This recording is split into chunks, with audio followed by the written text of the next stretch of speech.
कैसे हो बच्चों? तो हम पढ़ रहे हैं भूगोल और कक्षा 9th में आप चले गए हैं। कल हम लोगों ने इंट्रो क्लास पढ़ा था। पिछले क्लास में हम लोगों ने इंट्रो पढ़ा है। इंट्रो हमने समझा कि ये महत्वपूर्ण है। जो क्लास 9th है बेसिक चीजें उसमें क्या पढ़ना है हमें, इन बातों पर हमने देखा है। ठीक है? तो हमें बच्चों हमने इंडिया एक्सटेंट को हमने देखा कि भारत की स्थिति और विस्तार, जो भारत है हमारी, भारत की स्थिति एवं विस्तार। ठीक है, भारत की स्थिति और विस्तार के बारे में हम जान रहे थे। भारत की स्थिति कैसी है, भारत कहां पर स्थित है और इसका विस्तार कहां से कहां तक है, यह चैप्टर का हमारा नाम है बच्चों।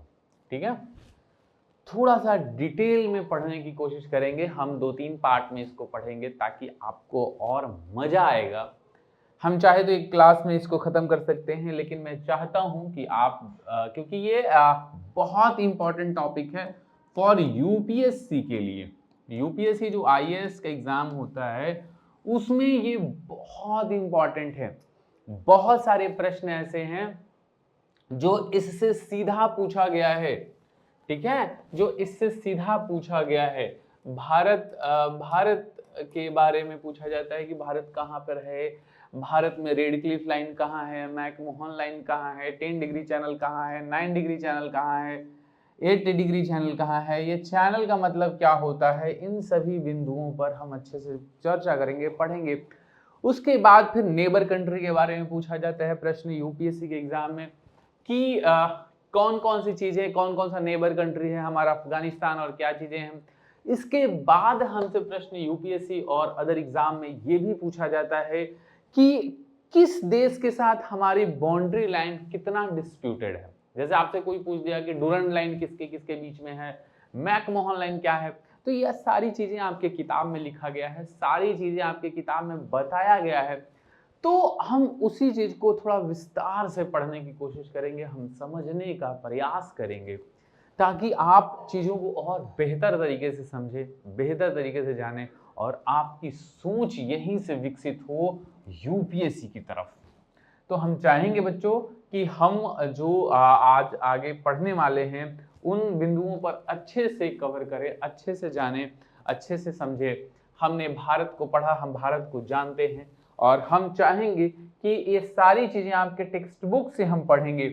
ठीक है, आपके टेक्स्ट बुक से पढ़ेंगे। तो देखिए, अध्याय 1 है और इस चैप्टर का नाम है स्थिति एवं विस्तार। किसकी? भारत की।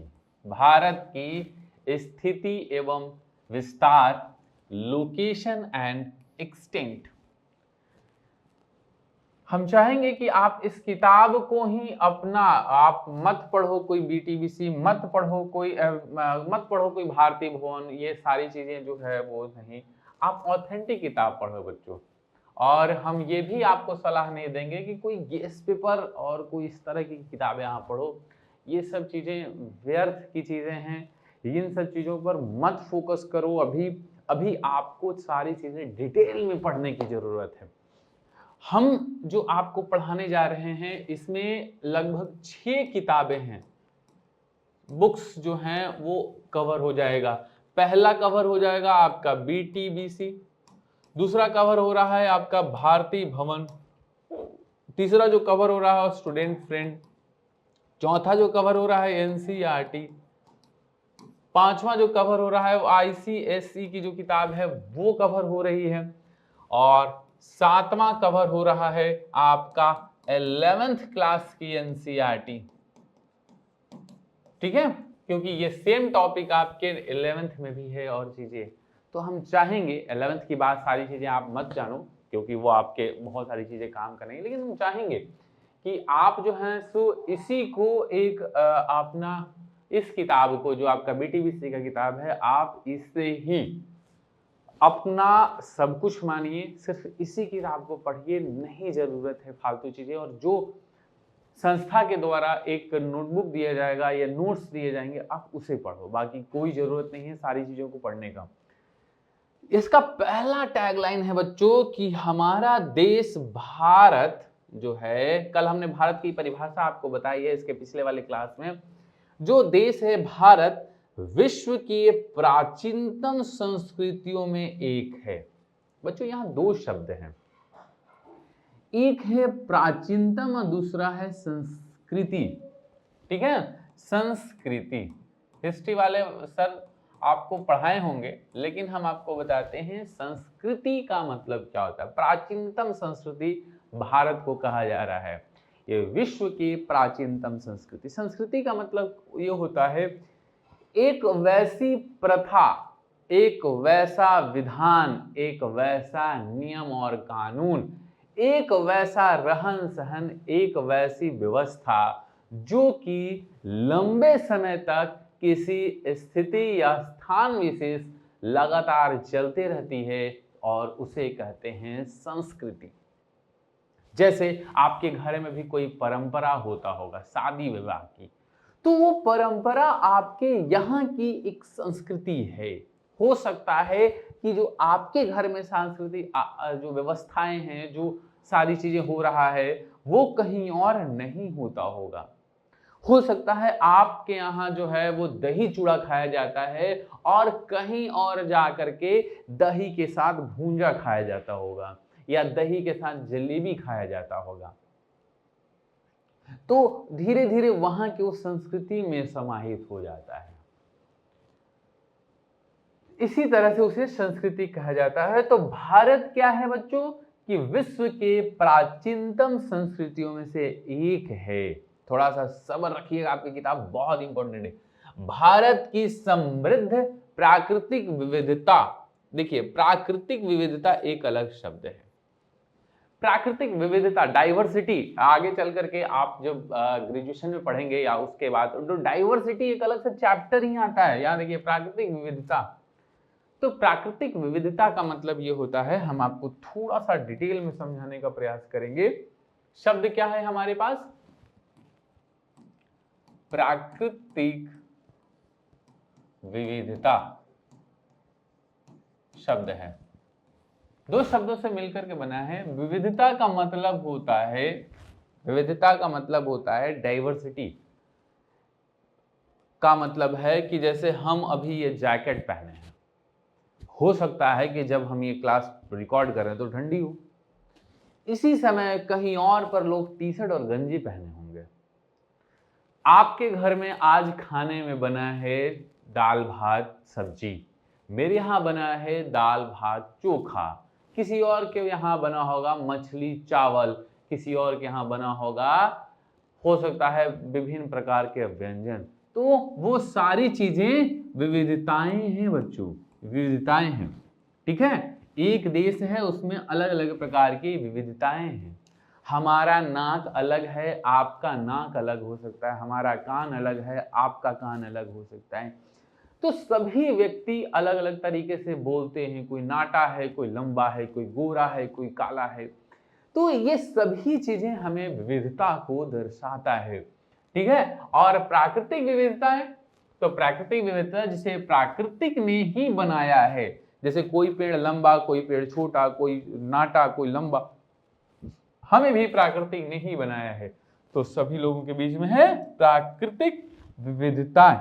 तो आगे चल करके हम और डिटेल में जब आप आगे चल करके 11th में जाएंगे और सोसाइटी एक चैप्टर पढ़ेंगे। ठीक है, तो सोसाइटी जब आप पढ़ेंगे तो उसमें एक डाइवर्सिटी नाम का अलग से चीज आता है। बिहार में और भारतवर्ष में एक डाइवर्सिटी बहुत ही बड़ा टॉपिक है। भारत को कहा जाता है कि विविधता में एकता का प्रतीक है हमारा भारत। विविधता में एकता का प्रतीक है हमारा भारत। हम कहते हैं ना, लंदन देखा, पेरिस देखा और देखा जापान, कहीं नहीं है इस दुनिया में दूसरा हिंदुस्तान।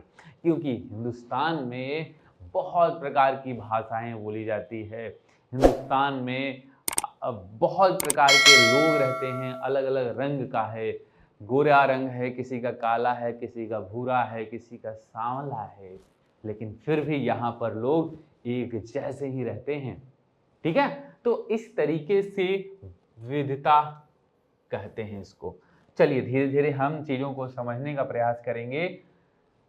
विविधता है, ठीक है।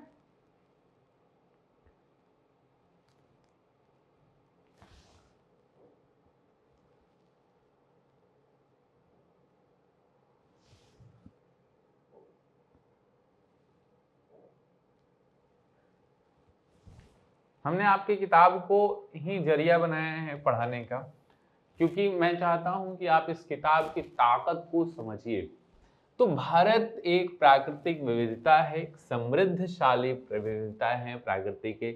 इसे अनेक सांस्कृतिक विविधताओं से अलंकृत किया गया है। ऐसा लगता है बच्चों मानो ईश्वर ने ही भारत को बनाया है, ईश्वर ने ही इसको संवारा है। भारत का मैप देखने में कितना सुंदर लगता है, ठीक है। तो सांस्कृतिक विविधताओं से अलंकृत किया गया है। सिंधु घाटी की प्राचीन सभ्यता भारत में ही विकसित हुई है। देखो, वैसे हिस्ट्री वाले सर आपको बताए होंगे सिंधु घाटी सभ्यता के बारे में। सिंधु घाटी सभ्यता, सभ्यता का मतलब क्या होता है?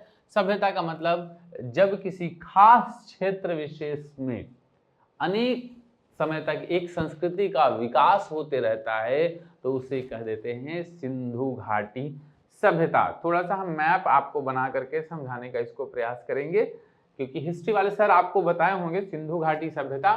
देखो बच्चों, ये है अपना भारत,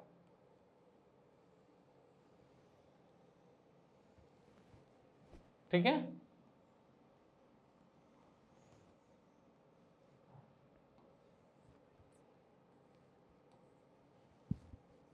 ठीक है, मान लेते हैं ऐसा ही भारत है। देखो हम यहां तक तो सही बना लेते हैं, लेकिन इसके बाद जो चीजें हैं ना बच्चों, ये गड़बड़ा जाता है। देखो मान लेते हैं मोटा मोटी यही है अपना भारत।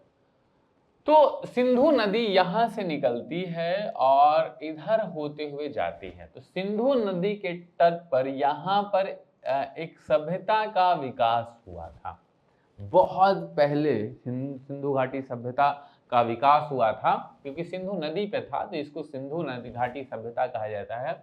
और ये उस समय के भारत में ही ये विकसित हुआ था, ठीक है। इसमें बहुत सारा है, आप लोथल पढ़ेंगे, मोहनजोदाड़ो पढ़ेंगे, उसके बाद फिर जैसे यहाँ पर हड़प्पा पढ़ेंगे। हड़प्पा सिविलाइजेशन भी इसको कहा जाता है, हड़प्पा सभ्यता संस्कृति भी कहा जाता है इसको, लेकिन ये सिंधु घाटी सभ्यता कहा जाता है। इसकी खोज का आपको इतिहास वाले सर आपको हर एक चीजें बताए होंगे। तो ये चीजें हैं बच्चों। तो सिंधु घाटी सभ्यता का विकास भी भारत में ही हुआ। अगला है लाइन, बहुत ही अच्छा। बिहार में स्थित वैशाली विश्व का पहला गणराज्य है। इसे बच्चों नोट कर लेना, आपसे पूछेगा कि विश्व का पहला गणराज्य कौन है, तो आपको बताना है वैशाली। वैशाली, आप सब, आप में से बहुत से लोग वैशाली के होंगे। आप मुझे बताना कमेंट सेक्शन में कि वैशाली से कौन कौन से लोग हैं। वैशाली वहीं जहां हाजीपुर है आज, और ये तमाम क्षेत्र वैशाली। वैशाली बच्चों पहला गणतंत्र होने का, गणतंत्र का मतलब होता है गण। अब भारत एक गणतंत्र राज्य है, हमने आपको समझाया था। एक शब्द है यहां पर, क्या है शब्द का नाम है, ठीक है, गणतंत्र। सभी लोगों, बहुत लोगों को नहीं पता होगा गणतंत्र। गण दो शब्दों से मिलकर बना है प्लस तंत्र। गण मतलब होता है जनता और तंत्र का मतलब होता है शासन प्रणाली। मतलब कि जनता का शासन, यानी कि जनता का शासन। तो ये गणतंत्र था पहला। कहां बच्चों? वैशाली। वैशाली भारत में है, भारत नहीं बिहार में है। भारत का ही बिहार है, तो ये बिहार में है। तो सबसे पहला, और इस गणराज्य का नाम था लिच्छवी गणराज्य। लिच्छवी गणराज्य। तो ये आपको सर बताएंगे, इतिहास वाले सर जो हैं वो आपको इसको समझाएंगे। तो वो भी बिहार में ही था, वो भी आपके बिहार में था। तो बिहार बहुत महत्वपूर्ण रहा है। अतः भारत का विश्व के इतिहास में महत्वपूर्ण योगदान रहा है। विश्व में भारत ही एकमात्र ऐसा देश है जिसके नाम पर एक महासागर है, हिंद महासागर। आप सभी को पता है हिंद महासागर कहाँ है? चलिए ये देखिए, हम आपको समझाते हैं हिंद महासागर कहाँ है। ठीक है। भारत के मैप को हमने कल आपको समझाया है, लेकिन आपको फिर से हम आपको समझा देते हैं। चलिए, तो ये देखिए, ये श्रीलंका है और यहां पर है हिंद महासागर। हिंद महासागर ये है, ये जो ये डॉटेड डॉटेड है, ये डॉटेड डॉटेड है, हिंद महासागर है ये। ठीक है। ये है अरब सागर, अरब सागर। ये भी हिंद महासागर का ही भाग है। अरब सागर भी हिंद महासागर का है। और यहां है बंगाल की खाड़ी। तो ये बंगाल की खाड़ी भी हिंद महासागर का ही भाग है। अरब सागर भी हिंद महासागर का है। तो कहा जा रहा है कि विश्व में भारत एकमात्र ऐसा देश है जिसके नाम पर एक महासागर का नाम है। ठीक है, हिंद महासागर। कल हमने आपको हिंद महासागर और सारी चीजें, इसके पहले वाले वीडियो आपने नहीं देखा है तो इसको आप देखिए। बच्चों, हमने कल के वीडियो, इसके पहले वाले के वीडियो में बताया था कि पाकिस्तान थी, इंडिया और श्रीलंका के बीच में एक जल संधि है। इसका नाम क्या है? तो इसका नाम बताओ आप लोग। इसका नाम है पाक जल संधि। अच्छा, एक चीज आप हमें बताओ, यहां पर क्या है मैप, क्योंकि मैंने बनाया है मैप तो हम हमसे पूछ लेते हैं। ये है गल्फ खंभात की, खंभात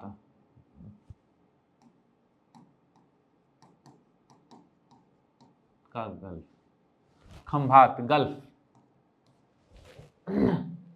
जबकि इंग्लिश में एक ही शब्द होता है, लेकिन यहाँ गल्फ है, ये है बी। ये दोनों में अंतर क्या है? गल्फ और गल्फ में और खाड़ी में। खंभात की खाड़ी, हिंदी में इसको खाड़ी ही बोलते हैं और इसको, लेकिन इंग्लिश में गल्फ कहते हैं। गल्फ और बे में क्या अंतर है?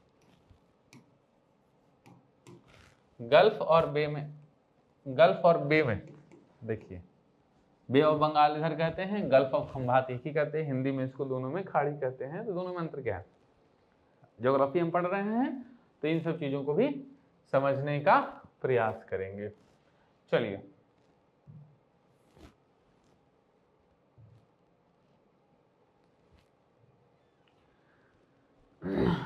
ठीक है। यह दक्षिण एशिया में भारत की महत्वपूर्ण स्थिति को दर्शाता है। पिछले कुछ दशकों में भारत ने सामाजिक एवं आर्थिक क्षेत्र में अद्भुत प्रगति की है, किंतु बढ़ती हुई जनसंख्या ने भारत में सर्वांगीण विकास में बाधक सिद्ध हो रही है। ठीक है, ये था भारत का पूरा परिचय। तो इससे आप सभी अवगत हो चुके होंगे। हमें इसको समझना है, भारत की स्थिति को समझने का प्रयास करेंगे। कल वैसे मैंने मैप के जरिए आपको समझाया है कि भारत की स्थिति कैसी है। ठीक है, भारत एक विशाल देश है। इसका मुख्य भूभाग 8 डिग्री 4 मिनट उत्तर से 37 डिग्री 6 मिनट उत्तर तथा अक्षांशीय 67 डिग्री 7 मिनट पूर्व से 97 डिग्री 25 मिनट पूर्व देशांतर तक फैला है। बहुत इंपॉर्टेंट लाइन है बच्चों। चलिए इसको मैप के जरिए हम समझने का प्रयास करेंगे, ठीक है। ये मैप है, तो ये आपका भारत है। यहां पे थोड़ा छोटा सा भारत हम बनाएंगे, ठीक है।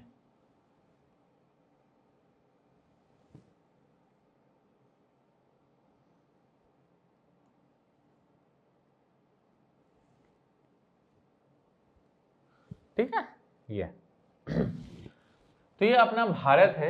ये कहना चाह रहा है भारत के बारे में कि जो भारत का विस्तार है यहां से यहां और यहां से यहां, आपको समझाते हैं। इसके और इसके बीच के विस्तार को हम बोलते हैं अक्षांशीय विस्तार। अक्षांशीय विस्तार। और इसके और इसके बीच के को बताते हैं देशांतरीय विस्तार। विस्तार ये वाला जो है वो है, ये वाला जो है उसे बोलते हैं देशांतरीय विस्तार, इसको बोलते हैं अक्षांशीय विस्तार। इसका क्या अंतर है, इसका क्या मतलब है, ठीक है। जो देशांतरीय विस्तार है ये समय का सूचक है। कहने का मतलब ये है कि पृथ्वी ऐसे घूम रही है, ठीक है, पृथ्वी ऐसे गोल घूम रही है ऐसे। तो सबसे पहले सूर्योदय यहां होता है। आप क्लास 6 के जब आप पढ़े होंगे, जब मैंने आपको समझाया था, नहीं तो वहां जाकर के आप समझिए। अक्षांश और देशांतर को हमने अच्छे से समझाया है, YouTube पे हम उसको डाल देंगे, उसे आप अच्छे से समझिएगा कि कैसे निकालते हैं, कैसे कैलकुलेट करते हैं समय। आपको पता है गुजरात और अरुणाचल प्रदेश जो यहाँ पर है, इसके बीच समय का तो जो होता है वो होता ही है, लेकिन जो अरुणाचल जो गुजरात है यहाँ पर और ये अरुणाचल प्रदेश है, इसमें जो है वो 2 घंटे का अंतर है। अर्थात कि अगर अरुणाचल प्रदेश में सुबह 4 बजे हो रहा है तो गुजरात का सुबह 6 बजे होगा। क्या आपको इसके पहले पता था? तो देशांतरीय विस्तार का मतलब ये होता है। देशांतरीय विस्तार का मतलब ये होता है कि इसमें समय का अंतर, क्योंकि पृथ्वी ऐसे घूम रही है ऐसे, और सूर्य ऐसे है। यहां से अगर टॉर्च जलाएंगे हम तो सबसे पहले सूर्योदय ऐसा यहां होगा, फिर धीरे धीरे धीरे धीरे सूर्य यहां पर आएगा, ठीक है। भारत का जो मानक समय है, भारत ने इसको मानक समय माना है 82.5 degree 30 minute. 82 degree 30 minute east के समय को माना है। तो बच्चों ये चीजें हमें, और अक्षांशीय विस्तार का मतलब क्या होता है? अक्षांशीय विस्तार का मतलब है सूर्य से दूरी को दर्शाता है। अक्षांशीय विस्तार का मतलब है सूर्य से दूरी, सूर्य की किरण से दूरी को दर्शाता है। अर्थात ठंडा और गर्मी, कहां ज्यादा होगा ठंडा, कहां कम होगा ठंडा, कहां के लोग गोरे होते हैं और कहां के लोग काले होते हैं। आपको पता है साउथ के लोग थोड़े सांवले होते हैं क्योंकि यहाँ सूर्य की गर्मी ज्यादा पड़ती है, और जम्मू कश्मीर के लोग गोरे होते हैं, नेपाल के लोग गोरे होते हैं क्योंकि ये ठंडा प्रदेश है और ठंडा समय लगता है ज्यादा। तो जैसे जैसे हम यहाँ से ऊपर की तरफ जाएंगे ठंडी बढ़ती है, ठीक है। अब आप कहोगे कि तब जो ठंडी यहाँ है तो यहाँ थार रेगिस्तान क्यों है? बच्चों इसके अलग कारण हैं, हम इस कारण को भी समझाएंगे और आपको बताएंगे कि क्यों थार वहां पर एक रेगिस्तान का रूप ले चुका है। कैसे? थार जो है एक तरीके का गर्म रेगिस्तान है। ठीक है, आपको देखने को मिलेगा यहाँ के लोग बहुत ज्यादा तपती धूप है ये, ठीक है, तो धूप है यहाँ पर। तो इसी तरीके से ये बच्चों हमें समझना है और जानना है और हमें जानते ही रहना है। तो ये हमारा था अक्षांशीय विस्तार को लेकर के। एक चीज और हम भारत के मैप में भी आपको बताने का प्रयास करेंगे। ठीक है बच्चों, तो ये देखिए आपका भारत का मैप है। देखिए सॉरी, देखिए इसमें हम अक्षांशीय और देशांतरीय विस्तार को आपको समझाने का प्रयास करेंगे। सबसे पहले हम आपको समझने का प्रयास करेंगे देशांतरीय विस्तार को। तो देखिए देशांतर की जो लाइनें हैं वो है बच्चों ये वाली जो लाइन आप देख रहे होंगे, आपके पास में मैप अगर आया होगा तो ये देखिए यहां पर एक ऊपर से एक रेखा है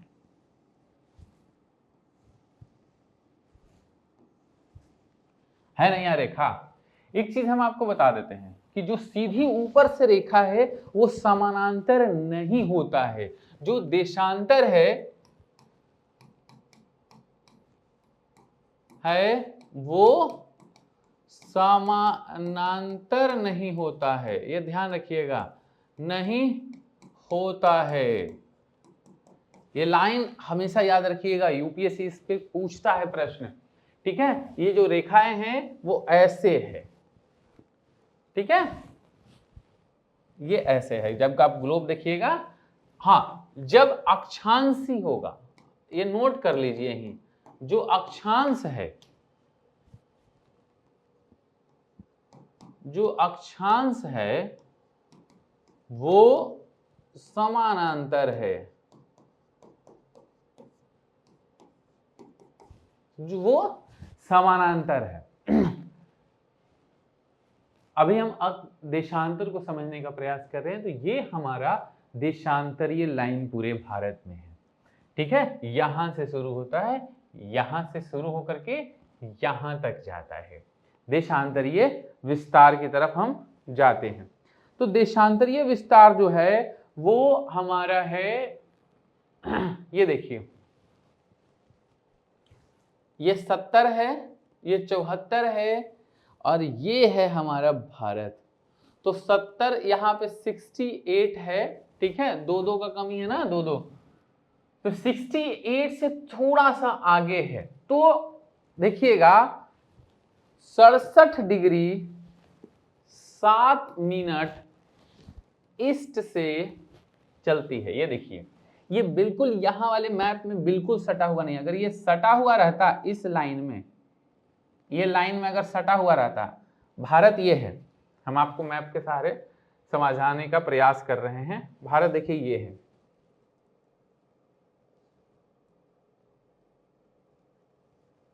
ये देखिए ये वाला भारत का मैप है, ठीक है, और 68 डिग्री वाला ये है, ये वाला लाइन 68 डिग्री का है। तो ये सटा हुआ नहीं है, थोड़ा सा आगे है। तो 68 डिग्री 7 मिनट से लेकर के ये देखिए यहां पर है, ये 58 है, ये 94 है, तो ये 96 है, और 96 वाला लाइन ये है, देखिए, ठीक है। देखिए यहां से भी आपको क्लियर पता चल रहा है ये पैरेलल नहीं होता है।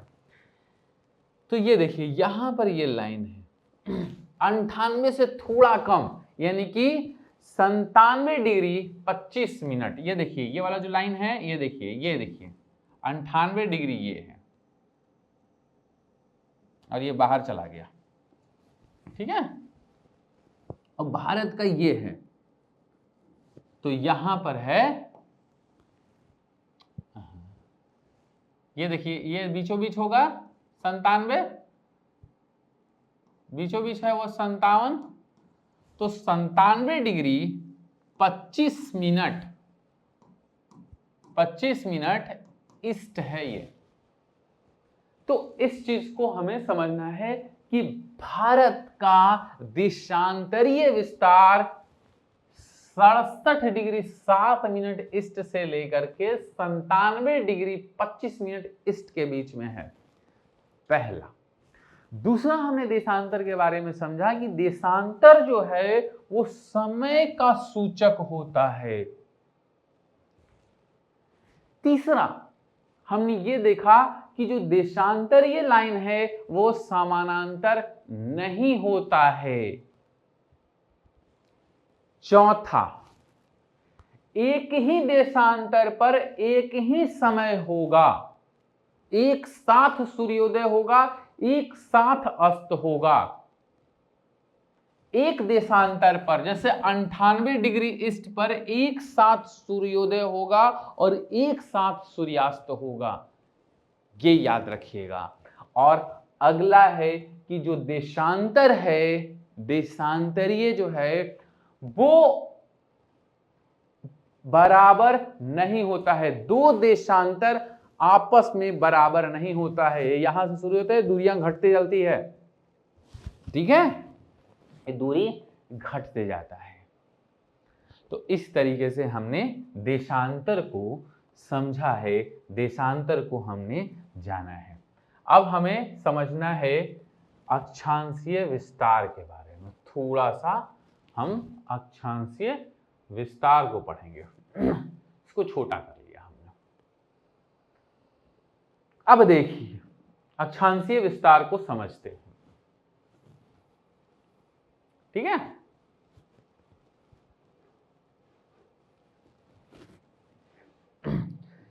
अक्षांशीय विस्तार ये वाला विस्तार होता है अक्षांशीय विस्तार, ठीक है। तो ये देखिए, ये जो है वो चला आ रहा है समानांतर, ये टच नहीं कर रहा है, यहां पर टच नहीं करता है, ये 8 डिग्री वाला, ठीक है। 8 डिग्री वाला ये टच नहीं करता है भारत को, उससे थोड़ा सा ऊपर है। तो ये हम अलग कलर में बना रहे हैं ताकि आपको समझ में आएगा। ये देखिए,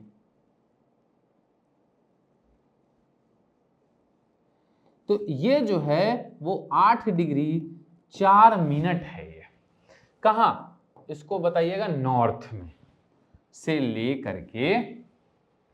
एक चीज और है, भारत का देशांतरीय विस्तार लगभग 30 डिग्री का है, दोनों में अंतर 30 डिग्री का है। तो जाहिर सी बात है, पांचवा छठा अंतर यह हो जाएगा कि भारत का देशांतरीय लगभग 2 घंटे का अंतर है, क्योंकि समय का सूचक है ये, ठीक है। अब आगे चलते हैं। और लगभग ये देखिए, भारत जो है ये यहां पर हो जाएगा 38, तो लगभग भारत यहां तक जाता है, ठीक है। तो ये लगभग 37 डिग्री होगा, और 37 डिग्री से थोड़ा सा ऊपर, तो ये 37 डिग्री 6 मिनट ये पर है।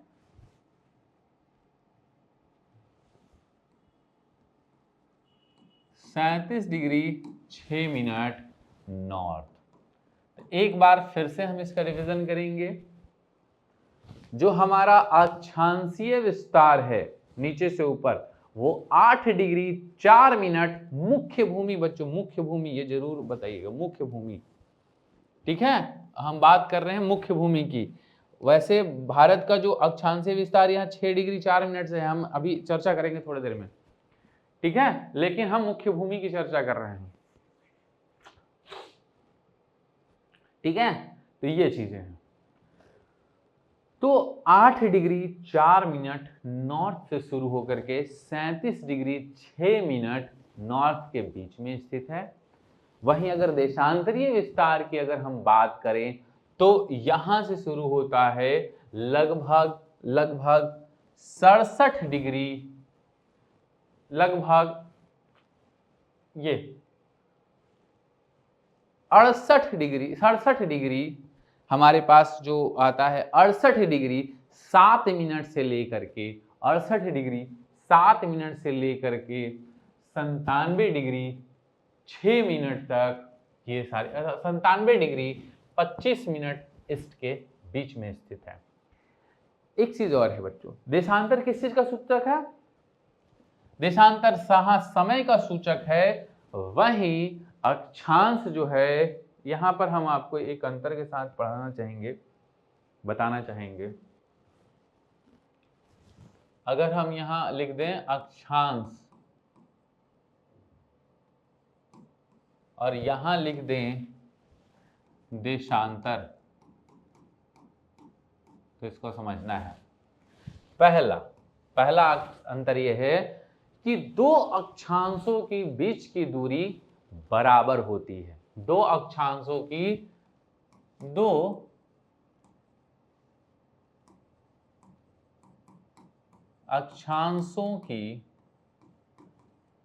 बीच की दूरी समान होती है।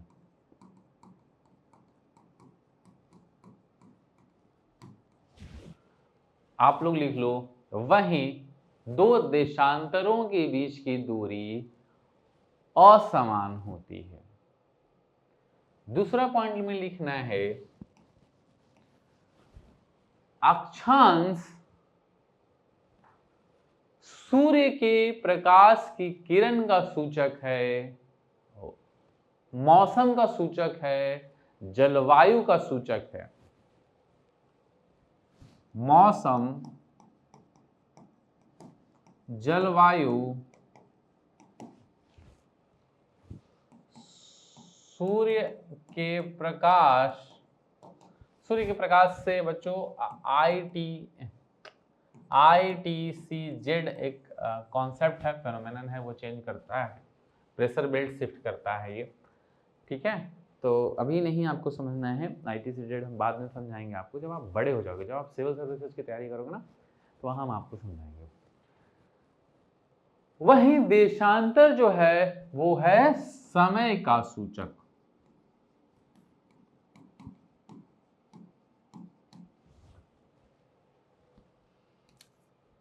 तीसरा अंतर, जो अक्षांशीय विस्तार है वो लगभग 30 डिग्री का है, वही देशांतरीय विस्तार भी लगभग 30 डिग्री का है। भारत का अक्षांशीय विस्तार। अगला लाइन है, इसको आराम से लिखो आप लोग, ठीक है।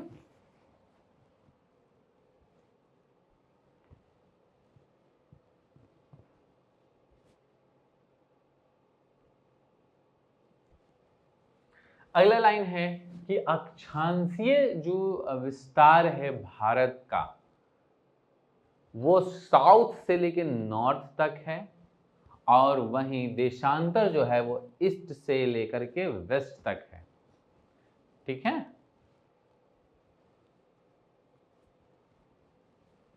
भारत के अक्षांश और देशांतर के बीच की दूरी, अंतर को समझाने का प्रयास कर रहे हैं हम आपको। तो इस तरीके से बच्चों, इस तरीके से समझना है हमें और जानना है हमें। तो अभी हम लोगों ने पढ़ा है भारत के विस्तार को, भारत के पहले अध्याय को समझने का प्रयास कर रहे हैं। डिटेल से धीरे धीरे हम समझेंगे, हम 5-6 सीरीज में इसको समझने का प्रयास करेंगे, ठीक है। ये लंबा क्लास ना हो जाए, इसका ध्यान रखते हुए हमने इसका प्रयास किया है, ठीक है बच्चों। तो हम अगली क्लास में इसके बाद की चीजें पढ़ेंगे। हम जानेंगे कि भारत का लंबाई चौड़ाई कितना है, भारत का क्षेत्रफल कितना है, क्षेत्रफल के दृष्टिकोण से भारत का क्या रैंकिंग है विश्व में। वैसे मैंने पिछले क्लास में बताया है, लेकिन यहां हम डिटेल में पढ़ेंगे और थोड़ा विस्तार से पढ़ेंगे, ठीक है। तो हमारे साथ जुड़े रहिए, क्योंकि एक लाइन है बच्चों, और एक लाइन हम आपको कहना चाहेंगे आपके लिए कि अब हम खड़े हैं तुम्हारे लिए, तुम खड़े रहो हमारे लिए, हमें परवाह नहीं है तुम्हारी, हमें तो अपने मंजिल की परवाह है, हमें अपनी मंजिल को पाना है।